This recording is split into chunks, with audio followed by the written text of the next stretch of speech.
Andy Murray's hometown of Dunblane has been in a state of frenzy since it emerged he'd be getting married there. Yes, shops in the high streets have been busy dressing mannequins in wedding outfits. The local butcher has even created heart-shaped burgers to celebrate the occasion. What will the big day involve? How do you plan such a high-profile event? Well, wedding planner Mark Niemierko is here to shed some light. Good morning. Good morning, guys. He's kept this...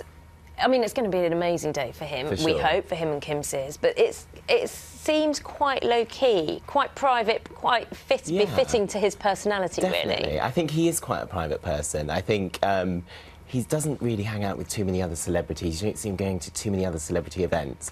He's quite a private individual. But I think the fact that he's chosen to go back home to Dunblane when they could have chosen potentially anywhere in the world shows how kind of personal a person he is, and you know, to keep his wedding that personal, to go back to his hometown, is really sweet. Yes, very high-profile people in recent years. We get used to some of them. They sell the pictures, don't they, to certain magazines, and it's all out there for us. This has a very different feel about it, which reflects his personality. Yeah, absolutely. And we're seeing that with celebrity weddings now, in the sense of how they're changing slightly, in the sense that you might not know that there is a magazine deal. We could, on Monday or Tuesday, find out that Hello have got the exclusive. Well, of the he said reception, categorically not. Well, you never know, and he's huge on charity. You know, I think he's a UNICEF ambassador or whatever. So, you know, he could be donating it in that respect, like Angelina Jolie and Brad Pitt did previously. So, so yeah, we could find that out later on. Still, people are going to be excited, aren't they? Very excited. And we've seen all the preparations in the town, heart-shaped burgers. It's like the Scottish royal wedding. It is, but you've planned celebrity weddings before. For sure. You've worked on these things, and what could be involved in terms of, you know, size, money? Yeah. Well, money-wise,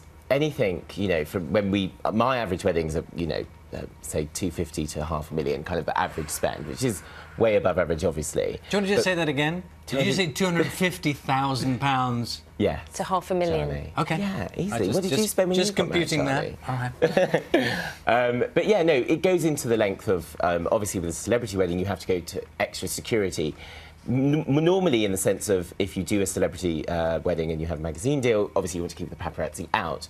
But in this instance, they're getting married at the cathedral, and then they're going to Cromnick's house, which is a hotel he owns, which is about 5 minutes away from the cathedral. So there's going to be some manoeuvre in that respect. And with somebody, when he goes back home to Dunblane, it's like the Queen visiting. I mean, it's a huge thing, like you were saying, the butcher. I've heard that the butcher normally, whenever, forget the wedding, he'll do a meat display of tennis, turn meat into tennis balls and all sorts.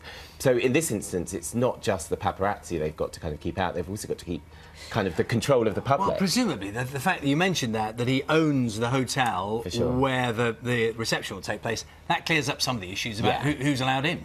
Well, and also the budget as well. Hopefully he's got a good deal. But yeah, no, absolutely, who will be allowed in? And I think they'll keep it very personal, very private. And also, I think with her and her dress and everything, I think she'll keep it very British and quite understated, and potentially Alice Temperley or Jenny Packham, which is a designer his mum loves as well. So. A little later this afternoon, so I think it's around 4:30, I think. There's a few other couples getting married in the cathedral before them, I think, as well. So anyway. Well, they might have free photographs from all the paparazzi. Exactly. Thank you very much. Thank you, guys. Let's see, time now, 7:44.